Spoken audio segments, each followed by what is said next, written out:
بسم اللہ الرحمن الرحیم۔ جیسا کہ کورس کے تعارف میں ہم یہ بات پڑھ چکے ہیں، انسان کی کامیابی کے لیے انسان کے عقائد اور اعمال کا درست ہونا انتہائی لازم اور ضروری ہے۔ ہمارے سبق میں 3 باتیں ہوں گی: عقائد، مسائل اور فضائل۔ عقائد میں سے ایک عقیدہ ہے وجود باری تعالیٰ کا، یعنی کہ جب بھی ہم کسی چیز کو دیکھتے ہیں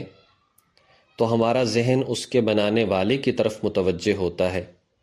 اگر ہم گھڑی کو دیکھیں تو گھڑی ساز کی طرف ہمارا ذہن جاتا ہے۔ ایسا نہیں ہم سوچتے کہ یہ مشینری، یہ ہندسے، یہ سوئیاں خود بخود اکٹھی ہوئیں، خود بخود بنی اور گھڑی وجود میں آ گئی، بلکہ ہم کہتے ہیں کہ گھڑی ساز نے اس کو بنایا ہوگا۔ کسی مکان کو ہم دیکھتے ہیں تو فوراً معمار کی طرف ہمارا تصور جاتا ہے کہ اس نے اس مکان کو بنایا ہوگا۔ بالکل اسی طریقے سے یہ پوری کی پوری کائنات، زمین و آسمان، نظام کا بننا اور چلنا، یہ بھی کسی کا محتاج ہے، اور وہ اللہ کی ذات ہے کہ جس نے اس سارے نظام کو بنایا بھی ہے اور جو اس نظام کو چلا بھی رہا ہے، یعنی کہ اللہ تعالیٰ کی ذات موجود ہے۔ تمام مسلمانوں کا اس بات پر ایمان ہے کہ اللہ تعالیٰ کی ذات واجب الوجود ہے، ہمیشہ سے ہے اور ہمیشہ تک رہے گی، نہ اس کی ابتدا ہے اور نہ اس کی انتہا ہے۔ جو لوگ اللہ تعالیٰ کی ذات کو نہیں مانتے، وجود کو نہیں مانتے، انہیں دہریہ کہا جاتا ہے، وہ دائرہ اسلام سے خارج ہیں۔ حضرت امام شافعی رحمۃ اللہ علیہ نے فرمایا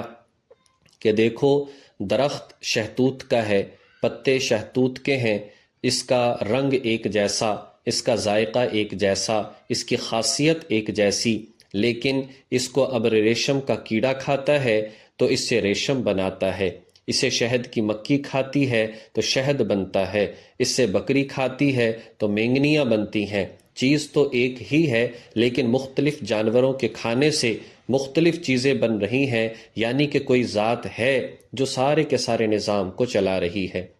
دوسری بات ہے تقدیس ذات و صفات باری تعالیٰ، یعنی اللہ تعالیٰ کی ذات ہماری طرح اعضاء، ہماری طرح سے جسم، ہماری طرح سے ہاتھ پاؤں، ہماری طرح سے جسم جو ہے اس سے پاک ہے۔ اللہ تعالیٰ کی ذات ہے تو صحیح، لیکن جسمیت سے پاک ہے۔ اللہ تعالیٰ کی ذات کو ہم چھو نہیں سکتے، پکڑ نہیں سکتے، اور اس کی وجہ یہ ہے کہ جس کا جسم ہوتا ہے وہ ہر جگہ پر ہو نہیں سکتا۔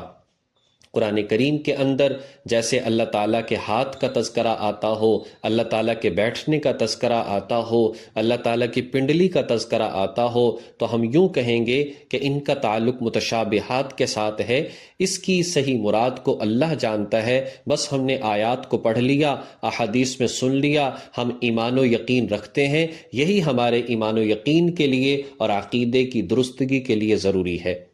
دوسری بات ہے مسائل۔ نجاست، ناپاکی، طہارت کے حوالے سے جو مسائل ہیں، اس لیے کہ ہر عبادت سے قبل طہارت کا ہونا بہت ضروری ہے۔ تو نجاست، ناپاکی ایک نظر آنے والی ہوتی ہے اور ایک نہ نظر آنے والی ہوتی ہے۔ جو ناپاکی نظر آنے والی ہو، یعنی کہ جیسے پیشاب ہے، خون ہے، منی کے قطرے ہیں، کوئی بیٹ وغیرہ ہے، جانور کا فضلہ ہے، یہ ساری کی ساری چیزیں نجاست کہلاتی ہیں۔ اگر یہ جسم یا کپڑوں پر لگ جائیں تو اس کا حکم یہ ہے، اگر تو 1 درہم کے برابر ہے، 5 روپے کا جیسے بڑا سکہ ہوا کرتا تھا، اگر تو اس کے برابر ہے، جو ہماری ہتھیلی ہوتی ہے، ہتھیلی کے درمیان میں جو گہرائی ہے، یہ تقریباً 1 درہم کے برابر بنتی ہے، تو اس قدر اگر ہے یا اس سے کم ہے تو اس صورت میں تو وہ معاف ہے، لیکن اگر اس سے زیادہ ہے تو وہ معاف نہیں۔ اور معاف ہونے کا مطلب یہ ہے کہ مطلب اگر یہ کپڑوں پر اس قدر ناپاکی لگی ہے اور انسان نماز پڑھ لے تو اس کی نماز ہو جاتی ہے، لیکن مکروہ ہے کہ اگر اسے پہلے سے پتا تھا کہ میرا جسم یا کپڑے اس قدر ناپاک ہیں تو پھر دھونا چاہیے، لیکن اگر بغیر دھوئے پڑھ لے گا یا اسی طریقے سے نماز پڑھنے کے بعد نظر پڑھی تو نماز کا لوٹانا ضروری نہیں، اور اس سے زیادہ اگر ہو تو پھر بعد میں نظر پڑی تو نماز کا لوٹانا لازم اور ضروری ہوگا۔ دوسری نجاست ہے نہ نظر آنے والی۔ وہ کبھی تو ایسا ہوتا ہے کہ انسان بے وضو ہوتا ہے، اس کا وضو نہ ہو، کیا پتا کہ اس کا وضو ہے یا نہیں، یا اسی طریقے سے غسل کی حاجت اور ضرورت ہو۔ اگر تو وضو کرنے کے حوالے سے بات ہے تو پھر تو ظاہر ہے کہ وہ وضو کرے گا، یا اگر پانی نہیں ہے یا پانی استعمال کرنے پر قادر نہیں تو اس صورت میں یہ تیمم کرے گا۔ اور ایسا نہیں کہ پانی ٹینکی میں نہیں ہے، لائٹ نہیں آ رہی تو ہم بس تیمم کر لیں، ایسی بات نہیں، بلکہ تیمم کے حوالے سے یہی ہے کہ چاروں طرف 1-1 کلومیٹر تک پانی موجود نہ ہو، انسان پیسوں کے ذریعے سے بھی دکان سے نہ خرید سکے، یا تو پیسے نہیں اور یا پھر جو ہے پانی نہیں مل رہا، وہاں پر کسی دکان پر بھی پانی موجود نہیں ہے، یہ مراد ہے کہ پانی پر قادر نہ ہونے یا پانی کے نہ ہونے سے۔ دوسری بات یہ ہے کہ غسل کے حوالے سے، غسل انسان پر 3 طرح سے فرض ہوتا ہے، یا تو شہوت کے ساتھ منی جو ہے وہ نکلے تو اس صورت میں غسل فرض ہو جاتا ہے۔ دوسرا یہ ہے بعض اوقات ایسا ہوتا ہے کہ صرف قطرات کا اخراج ہوتا ہے، ویسے ہی جو ہے وہ لیسدار پانی کا نکلنا، تو اس سے جو ہے وہ غسل فرض نہیں ہوتا، لیکن وہ ناپاک ہے، وضو کرنا ضروری ہوتا ہے، لیکن جب شہوت کے ساتھ اخراج ہو تو اس صورت میں غسل فرض ہو جاتا ہے، یہ جنابت کی حالت ہوتی ہے۔ دوسرا یہ ہے کہ اگر عورت ہے اور حیض ہو جس کی کم از کم مقدار 3 دن ہے، زیادہ سے زیادہ مقدار 10 دن ہے، یہ حیض کہلاتا ہے، اس کے بعد بھی جب پاک ہو جائے عورت تو غسل کرنا لازم اور ضروری ہے۔ تیسرا ہے کہ نفاس، یعنی بچے کی ولادت کے بعد جو خون آتا ہے اس کو نفاس کہتے ہیں، اس کی کم از کم کوئی مقدار نہیں، 2 دن میں رک جائے، 3 دن میں رک جائے، 10 دن 20 دن میں رک جائے، لیکن زیادہ سے زیادہ اس کی مدت 40 دن ہے، 40 دن سے زیادہ نہیں ہوتی۔ اور اس کے بارے میں یہ ذہن میں رکھنا چاہیے، اگر خون پہلے بند ہو جائے چاہے کتنے ہی دنوں میں، 10-12 دنوں میں، تو 40 دن پورے کرنا لازم اور ضروری نہیں، بلکہ جیسے ہی پاکی حاصل ہو غسل کرے اور اپنی نماز اور معاملات کو شروع کر دے۔ تیسری بات ہے فضائل کے حوالے سے،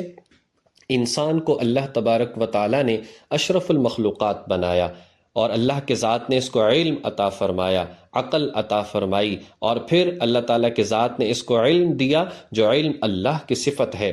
قرآن کریم میں آتا ہے کہ دیکھو جن کو اللہ تعالیٰ کی ذات نے ایمان عطا فرمایا ہے اور علم عطا فرمایا ہے، اللہ تعالیٰ کی ذات نے ان کو بلند درجات عطا فرمائے ہیں۔ یعنی انسان کی عظمت کس وجہ سے ہے کہ اس کے اندر ایمان ہو، اس کے اندر علم ہو، تب اس کا مرتبہ اور مقام بڑھتا ہے۔ انسان چاہتا ہے کہ اچھی چیز ہو، اس میں اضافہ بھی ہو جائے، اس لیے نبی علیہ الصلاۃ والسلام بھی اور قرآن پاک میں بھی آتا ہے اللہ کی ذات سے دعا کرتے، یا اللہ میرے علم میں اضافہ فرما۔ اچھی چیز ہے تو مانگا جا رہا ہے۔ اور ایک حدیث مبارکہ میں آتا ہے نبی علیہ الصلاۃ والسلام مسجد میں تشریف لائے، دیکھا 2 مجلسیں ہیں، ایک میں ذکر اذکار کیا جا رہا ہے، دوسری میں علم سیکھا سکھایا جا رہا ہے، تو آپ علیہ الصلاۃ والسلام علم کی مجلس میں بیٹھ گئے اور آپ نے فرمایا کہ یہ پہلی مجلس سے اچھی اور بہتر مجلس ہے۔